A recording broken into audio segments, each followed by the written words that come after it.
Assalamualaikum warahmatullahi wabarakatuh. Siswa sekalian, peserta MPLS SMK Ahmad Yani Kota Probolinggo. Materi kali ini adalah sholat dan wudhu.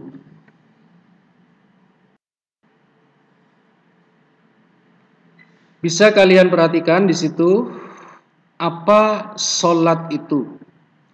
Sholat adalah berhadap diri dan hati kepada Allah Subhanahu wa Ta'ala sebagai ibadah dalam bentuk perbuatan dan perkataan yang dimulai dari takbiratul ihram dan diakhiri dengan salam setelah memenuhi rukun dan syarat-syaratnya. Ini ada bahan renungan bagi kita. Mengapa kita kok harus sholat? Yang pertama tentu saja karena sholat itu adalah merupakan rukun Islam yang kedua. Yang kedua, karena sholat itu diperintahkan oleh Allah Subhanahu wa Ta'ala seperti yang tertera dalam surat Thaha ayat 14 yang artinya, dan laksanakanlah sholat untuk mengingat aku. Kemudian pada surat yang lain Allah berfirman, tepatnya pada surat Al-Ankabut ayat 45 yang artinya, kerjakanlah sholat, sesungguhnya sholat itu mencegah perbuatan keji dan mungkar. Rasulullah Sayyidina Muhammad sallallahu alaihi wasallam bersabda yang artinya, amal perbuatan hamba yang pertama kali akan dihisab atau dihitung adalah sholat. Jadi apabila sholatnya baik, maka baiklah seluruh amalannya. Namun apabila sholatnya tidak baik, maka buruklah semua amalannya. Siswa sekalian, seandainya sampai pada usia SLTA seperti kalian pada saat ini masih belum melaksanakan sholat, maka pertanyaannya adalah mengapa? Bukankah Allah telah memberikan berbagai nikmat kepada kita? Bagaimana mata bisa melihat, tangan bisa bergerak, kaki bisa bergerak, hati bisa merasa, mulut bisa berucap. Dan jangan lupa siswa sekalian, semua yang telah Allah berikan kepada kalian, Allah bertanya seperti yang tertera dalam surat Ar-Rahman, Fabi ayyi ala'i rabbikuma tukadziban. Maka nikmat yang mana lagi yang engkau dustakan? Semuanya telah Allah berikan kepada kita. Namun sampai saat ini kita belum melaksanakan sholat. Juga seandainya pada saat ini kita belum melaksanakan sholat, kenapa? Bukankah sholat itu mencegah kemungkaran? Bukankah seandainya kalian sholat dapat melatih kedisiplinan? Sholat, dengan sholat kita menjadi bersih, dengan sholat kita menjadi suci. Atau memang kita tunggu ketika mata kita mulai kabur, tangan kaki kita tidak bisa bergerak, akal tak mampu berpikir, hati tak mampu merasa, dan seterusnya.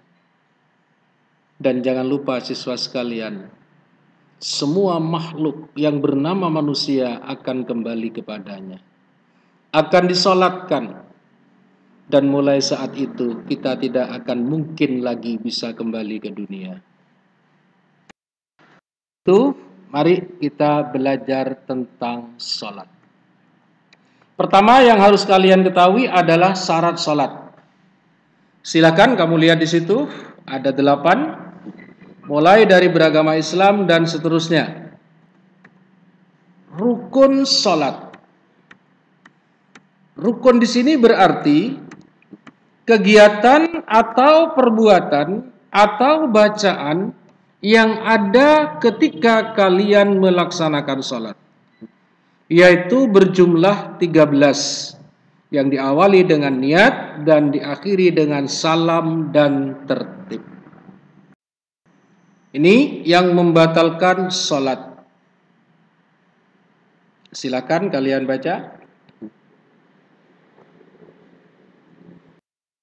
Sunnah-sunnah sholat. Yang dimaksudkan sunnah-sunnah di sini adalah ketika kalian sholat, mengerjakan barang yang disunnahkan dalam sholat, maka sholat kita akan mendapatkan tambahan pahala dari Allah. Seandainya kita tidak menambah dengan sunnah-sunnah sholat, tidak masalah. Namun ketika kita mampu, kalau kita mampu, mengapa kita tidak menambah dengan sunnah-sunnah sholat? Maka sebaiknya sunnah-sunnah sholat kita lakukan ketika kita melaksanakan sholat. Ini lafadz niat sholat. Lafadz niat sholat itu dibaca sebelum takbiratul ihram. Sambil contoh sholat maghrib. Lafadz niatnya adalah usolli fardol maghribi talata raka'atin mustaqbilal qiblati adaan lillahi ta'ala Allahu Akbar. Kalau sendirian. Kalau menjadi imam, maka harus ditambah dengan mustaqbilal qiblati imaman lillahi ta'ala Allahu Akbar. Kalau kalian menjadi makmum, maka ditambah dengan kata makmuman, sehingga menjadi mustaqbilal qiblati makmuman lillahi ta'ala. Itu adalah lafadz niat salat yang dibaca sebelum takbiratul ihram. Mari kita perhatikan seperti apa salat yang seharusnya kita lakukan. Pertama, kalian berdiri tegak, tentunya jika mampu berdiri. Kemudian membaca usolli tadi, ketika berakhir pada kata lillahi ta'ala, maka tanganmu diangkat seperti pada gambar. Dan ketika tanganmu diangkat, mulutmu bilang Allahu Akbar. Pada saat itu pula hatimu digerakkan, mengucapkan niat sholat yang sedang kalian lakukan.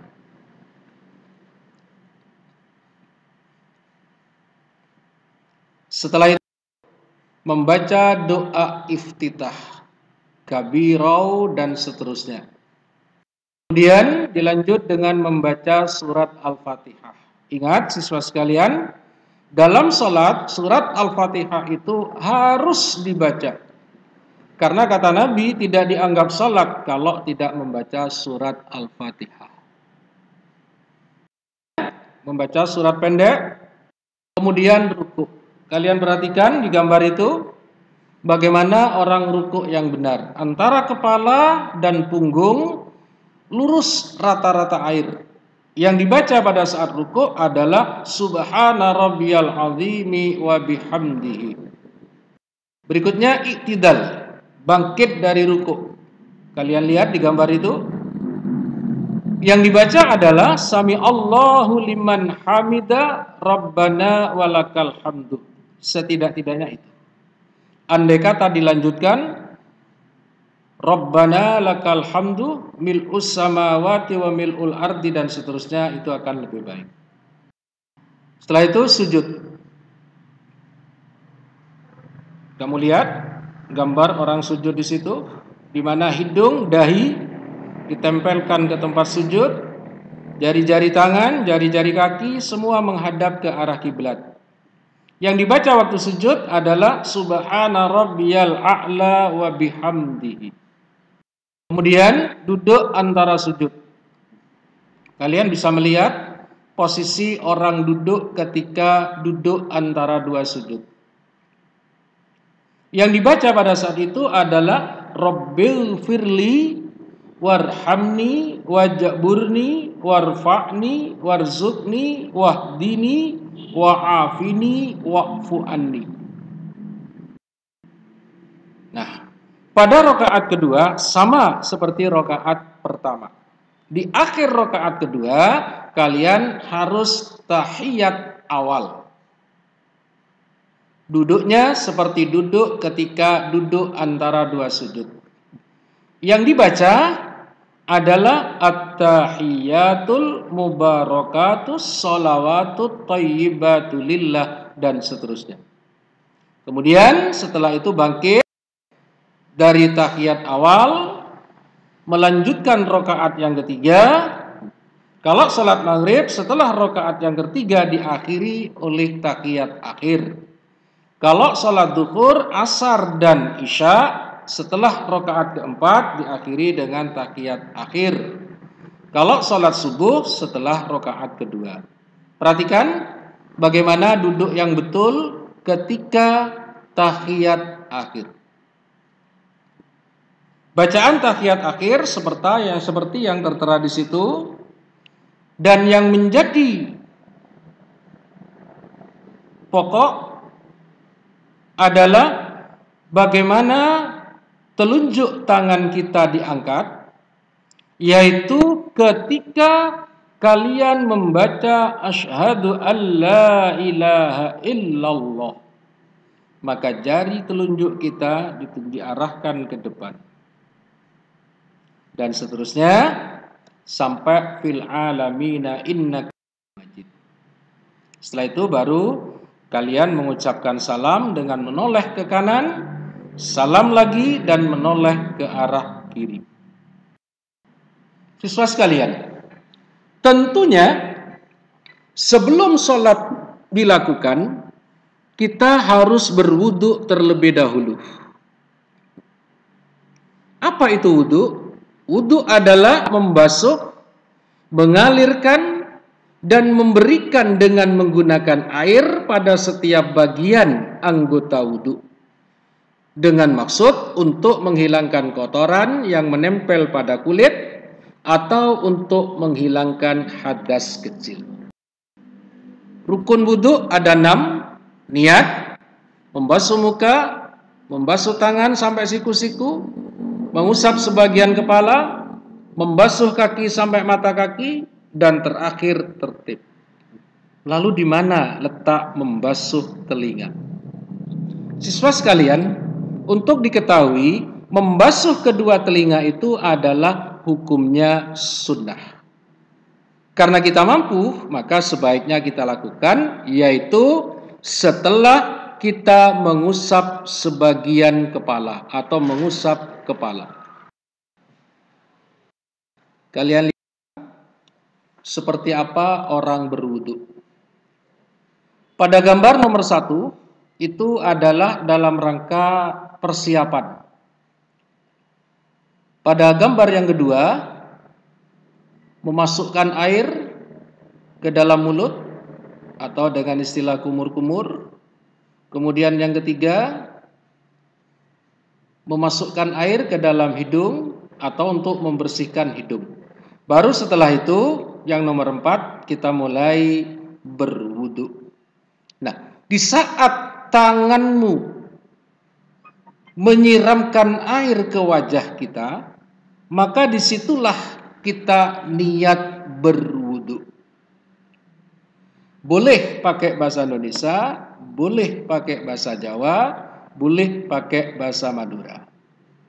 Contoh, ketika air pertama kali nyentuh ke muka, hatimu digerakkan dan meniatkan, saya niat berwudu untuk menghilangkan hadas kecil karena Allah. Atau kalau pakai bahasa Jawa, niat ingsun wudu krono ngilangaken hukumi hadas kang cilik fardu karena Allah. Lantas di mana Pak letak nawaitul wudu? Nawaitul wudu'ah dan seterusnya itu adalah lafadz niat wudu. yang disunnahkan dibaca sebelum mengusap atau sebelum menyiramkan air ke wajah.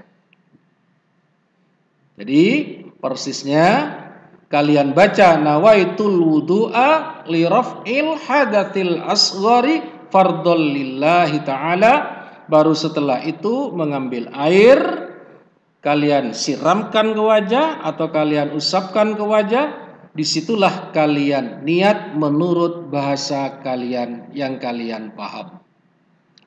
Setelah itu, lihat pada gambar yang kelima, membasuh kedua tangan sampai siku-siku.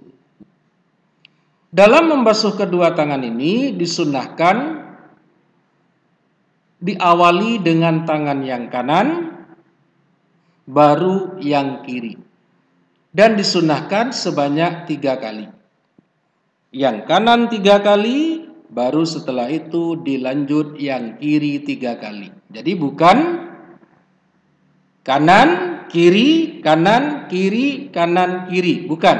Tetapi yang kanan dulu 3 kali, baru yang kiri 3 kali. Pada gambar yang ke-6 adalah mengusap kepala. Mengusapkan air kepada kepala. Kemudian pada gambar yang ke-7 yang saya jelaskan tadi termasuk sunnah wudu, yaitu mengusapkan air kepada telinga, kedua telinga. Ini pun juga disunnahkan diawali dari yang kanan baru yang kiri, masing-masing 3 kali. Dan yang terakhir adalah membasuh kaki sampai sekurang-kurangnya mata kaki. Ini pun juga sama, disunnahkan dimulai dari yang kanan. Nah, setelah itu kalian menggenapkan rukun wudhunya atau yang dikenal dengan istilah tertib. Siswa sekalian, setelah wudhu selesai dengan menghadap ke arah barat, menghadap ke arah kiblat, kalian membaca doa setelah selesai berwudu. Demikian, mudah-mudahan pembelajaran atau materi sholat dan wudu ini menambah perbendaharaan kita dalam rangka beribadah kepada Allah Subhanahu wa Ta'ala. Billahi taufiq wal hidayah. Assalamualaikum warahmatullahi wabarakatuh. Betul benar sih. Letak betul kok.